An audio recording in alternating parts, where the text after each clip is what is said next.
Hey guys, it's Maria. Welcome back to my channel. If you're new, hi, I post videos every single Monday and Thursday, so if you don't want to miss a single upload, make sure you hit that subscribe button and the notification bell. You might have heard we just opened our super secret Facebook group. If you want to join, the link is in the description. It's a super tight, positive, supportive community, and if you want to make some new music friends or even find your online duet partner, you need to go there. We would love to have you. Again, link in the description if you want to join. In today's video, I'm going to be showing you all the keywords I use to memorize a given piece. This was requested a while back in response to my memorization hacks video, where I basically laid out my process to memorizing and prepping a piece for performance. Basically right at the beginning of my process, after I've been practicing a piece for a few weeks or a few months, whatever it may be, I go in and consciously write in as many keywords as I need to finish the memorization process. So it's obviously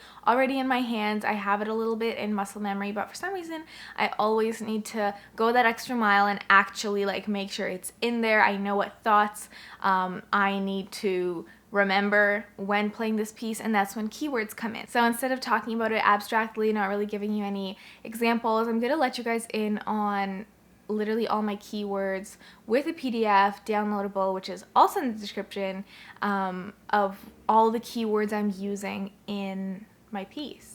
It's going to be the first movement of Beethoven's first piano concerto. And I just want to add one more thing before we get into the video. The more I share with you guys and have different discussions with you, as well as the more I document my actual process, I'm noticing and learning so much more about my own processes that I go through. And these keywords really differ from composer to composer. So I think it would be really helpful for me to also show you some keywords from a piece like Rock 2 or a different non-classical composer, because I found that with Beethoven, his music is very, in a diatonic way, it's very structured.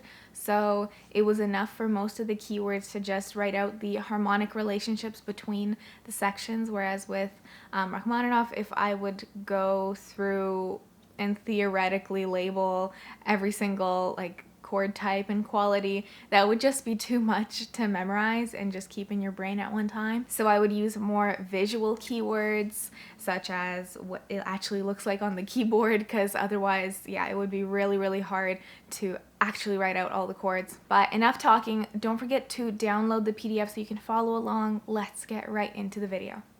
All right, guys, so let's get started. So right at the beginning, you have this open chord, C major. So this whole concerto is in C major. This is an open chord. And it goes to 5-7. And then repeats the pattern, but inverted. 5-7, back to 1. And then a longer progression. 1, 2, 5-7, 1. And as you know, 2 is a predominant chord, so along with 4, 2 and 4, interchangeable, they go before the dominant. So this is a perfect tonic, predominant, dominant, tonic progression.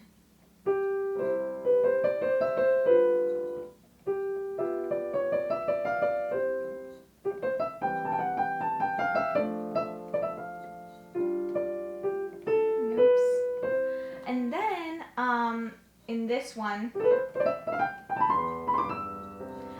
it goes up, starting and ending on notes of the C major chord. So it starts G to C, C to E, E, G, G, C. And then this is the only place where it kind of breaks the pattern, because it doesn't go C to E, it goes B, B to E. So it makes it sound a little bit more interesting, I guess.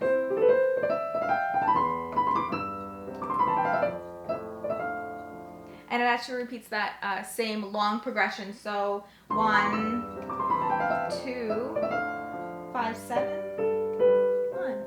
And then the next section is all in C major. And I didn't write much here because it's mostly in my muscle memory. Again, if you practice places like this lots of times, and they will be in your memories.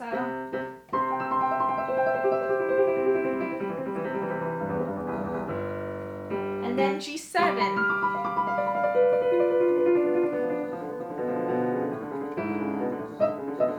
And then here I kind of wrote gesture times 2, and that's because I often try to keep the pattern going of the broken chord, as Beethoven did in the first pattern. So just continuing that pattern. But instead, you know, he doesn't do this. He does. So I really have to make sure to have that rotational movement so my hands don't get off track there. And then it looks like we're modulating. So this is derived from the E7 chord.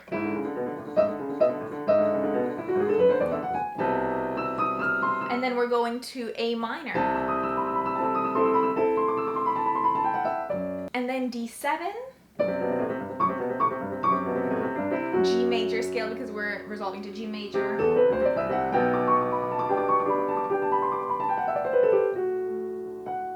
Here I'm remembering this by the bass line. So it's like this long bass line going back to our new tonic. So the dominant in the concerto, but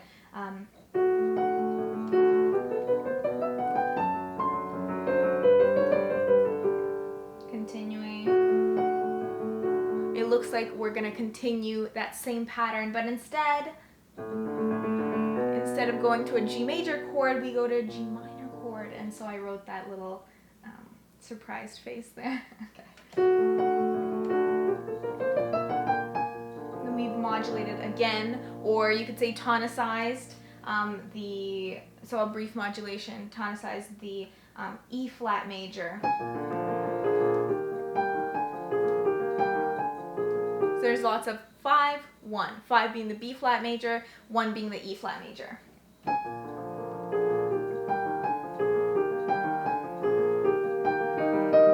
We had a little transitional thing, didn't really have to write much here. But this whole new section is going to be centered around D. So the dominant of C major.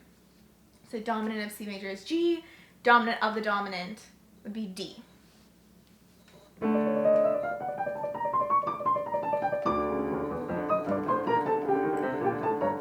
So here I said wiggle and bring out the melody, and that's because my left hand always like forgets to have that rotational movement. I call it the wiggle. And it's really easy to like get off track if you don't have that rotational movement, because there's lots, you know, if I just try to do it with my fingers, most likely it's gonna seize up and like not get anything done. So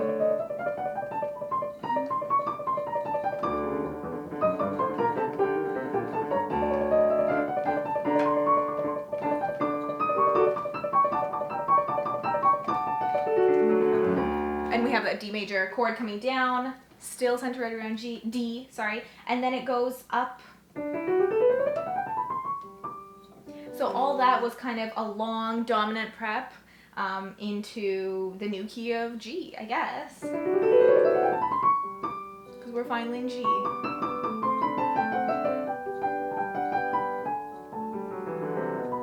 So that whole section was D7, G, D7, G. So 5-7-1, 5-7-1.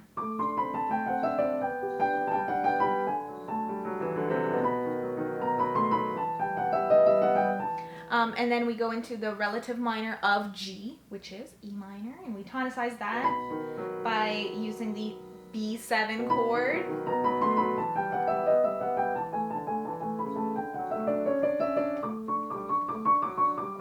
And then we're back to G major. So it's just, you know, deviating and then coming back to G major, which is the dominant of the whole piece.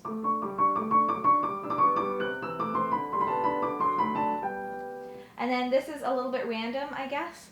E flat major scale. It's just easier for me to think of it in terms of scale. So it has 3 flats and then a little chromatic thing at the top.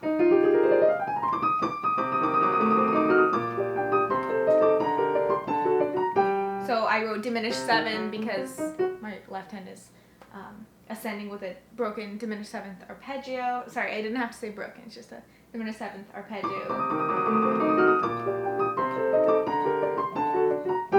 And then guess what? We're still centered around D.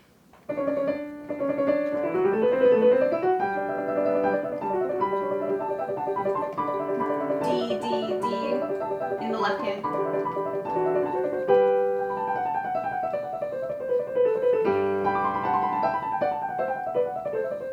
And then this is kind of back to the tonic, so back to G major.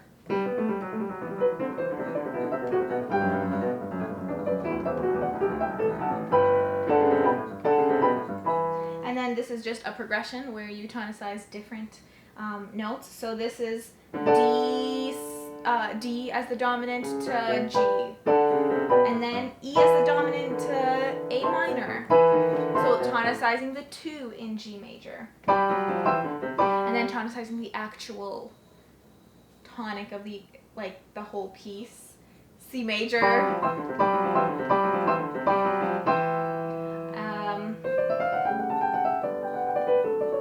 Honestly, this was way too micromanagey to have keywords for every single note here, so I'm just hoping my hands remember what to do. And then we're continuing that same pattern from the previous page, but this time it's a little bit different. The hands are inverted, so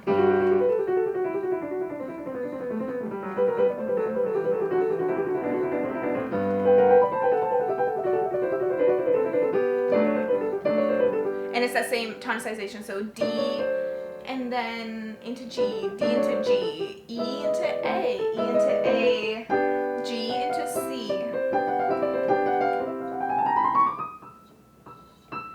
And then this top note turns into the 3rd of a diminished 7th chord. The outer voices start moving in slowly.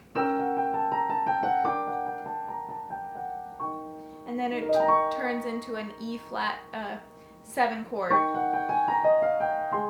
And then this was the weirdest part. There's so much going on here, so I decided to remember it as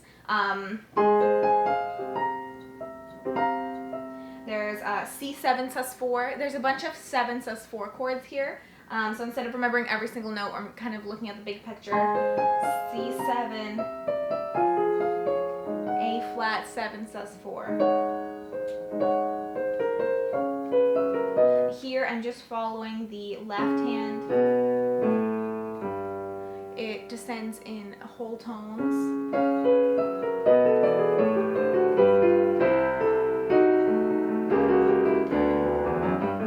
Again, the 5 of 5.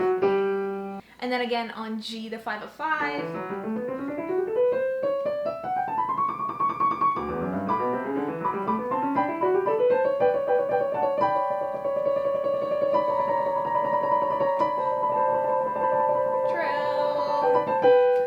There we go.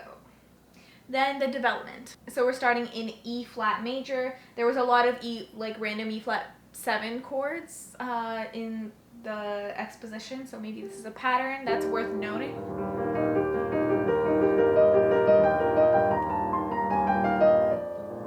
Turns into B7, 5 of E flat major. And the right hand, the pattern is really weird, but really it's just B flat 7, and you never play B flat literally.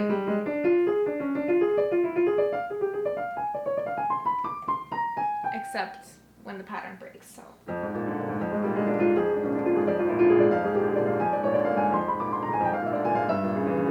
And then this is a C sharp diminished.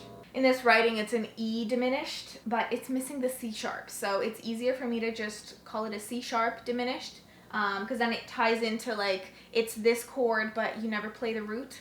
So those kind of things I do all the time. I'm glad this popped up, because there's not that much room to do stuff like this in the Beethoven, but.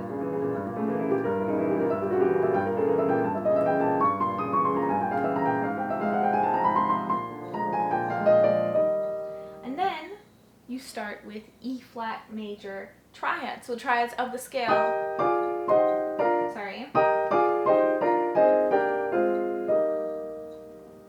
all the way to here. And then it turns turns into a chromatic for a little bit, pretty much for just 3. And then thirds of B flat minor.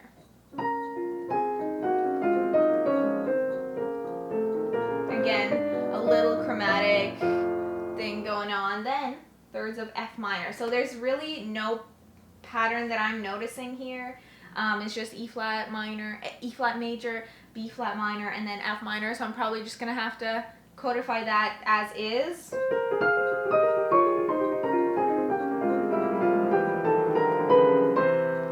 And then this part was really fun because it's just, at first glance, it's just random scales. But if I remember, F minor melodic, C major, F minor natural, G major, C minor natural, and then F sharp diminished, it all falls into place. That is the F minor melodic. Then that's the C major, then F minor natural, then G major, then C minor natural, and then F sharp diminished. And this part I pretty much just wrote muscle memory because I don't feel like describing it if I don't have to. If my hands already know what to do, it's all good.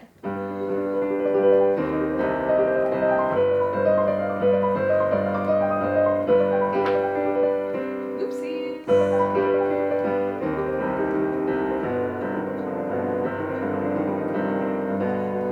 This actually I should have wrote in because I keep forgetting to play this up the octave.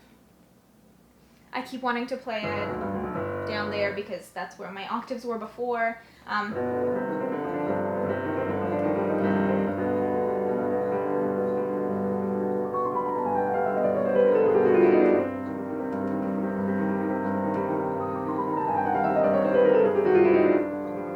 So the first one is pretty much chromatic, and since he wants to get from D to C, you can't just do that with triplets, so you have to have a group of 4 at the end. 1, 2, 3, 1, 2, 3, 1, 2, 3, 1, 2, 3, 4. And also skip a C sharp at the end, or I guess D flat at the end.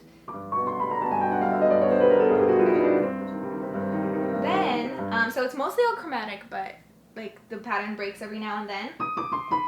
Here, you're skipping the D flat again. Ooh, I didn't notice that. So you're skipping the D flat again. And you're okay. You can get there. Fully chromatic.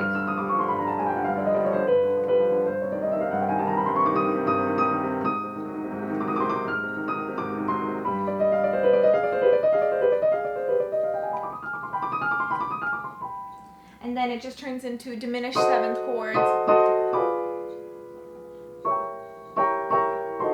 Just literally chromatic until it turns into a G7 chord.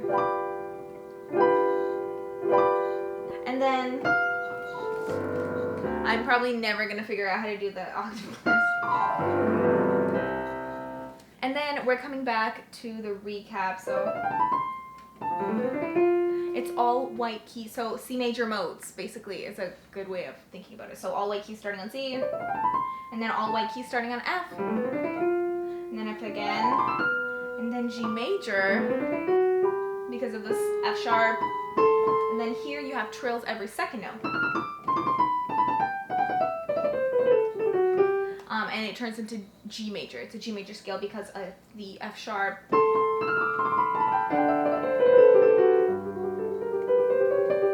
The first time is no E flat, and I wrote this in because I keep playing an E flat. Second time it turns into G minor, harmonic-ish. There's a lot of chromaticism, so it's hard to tell. The first time is no E flat. This is one of those places that I can't really rely on muscle memory because it's so similar, so I really have to think hard about E natural, because as soon as my finger, moves literally that millimeter and hits the E flat, I'm on a different path, and then it's over. So I have to make sure.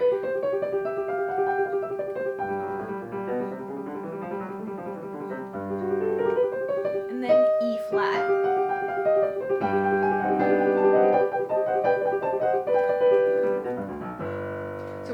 seeing parallels. We had that long arpeggio going down D major. Now we have a long arpeggio going down G major. And then I'm guessing, well, I don't have to guess, I know this piece, but we have a G. So everything's going to be centered around G now. So that same section that we had everything centered around D is now going to be everything centered around G, because that is the actual dominant of the tonic, tonic, C major. So it results from G all the way to C. And there's lots of 1-5-1-5 going on here. So C to G to C. And then it goes to the natural minor, or relative minor of C major, which is A minor.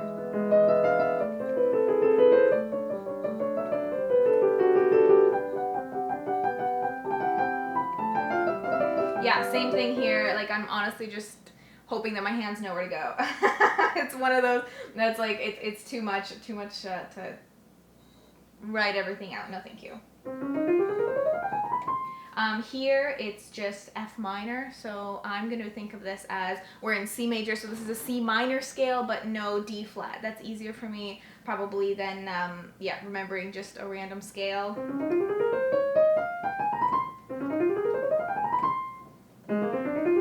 And then an actual C minor scale. And that same diminished, but this time it's an F diminished. Luckily I practiced that so many times that I don't need any keywords there. That's good. And then you guessed it, everything's around G now.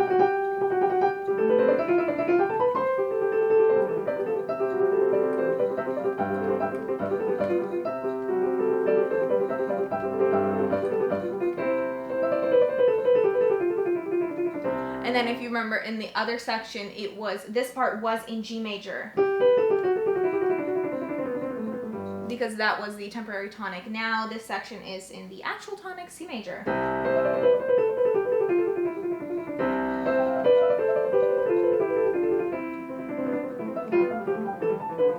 And then most likely, well, again, I don't have to guess, but the next page is going to be the same idea, but inverted with the hands.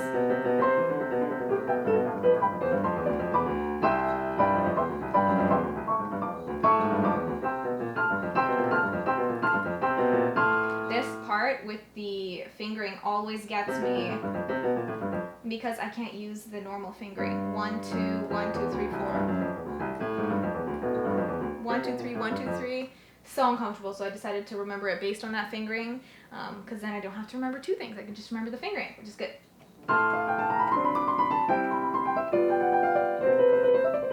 So this is the inverted.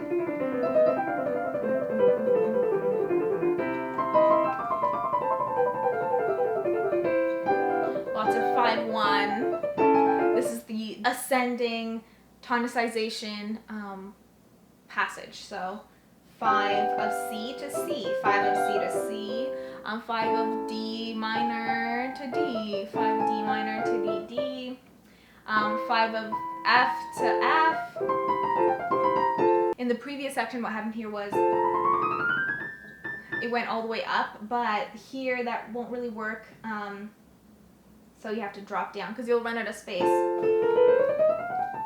But because we lost that one note, because we repeated the A, you have to get rid of the G sharp on the way up. So that's kind of like what logically happened there. So that's that same top note that turns into a diminished chord. And then it goes in. The outside voices move in again. Turns into A flat major randomly. And then this is the same situation, so you have the F7 sus4.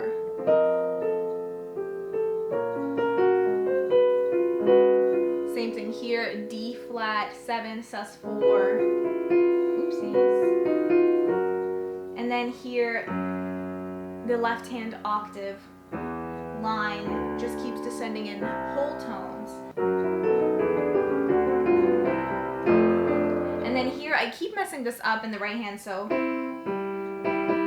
from the G to the E is a sixth, and the sixth moves up.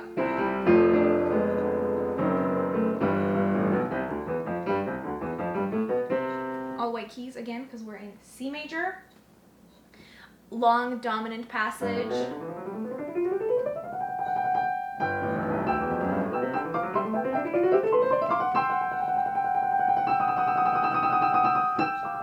Trill. This is a long kind of dominant pedal, so everything is 5. I keep forgetting that this goes up to a C. So I wrote that in. So with the keywords, it's a combination of how can I like codify this so I remember what to play, but also like if I have spots that are critical to me staying on the right track, or spots that I actually need to write down to remember for myself, with regards to fingering or like where my hands actually go, I put it as a keyword. So no need for analysis if I already have like that one note that I keep forgetting to play, that like that E flat earlier. So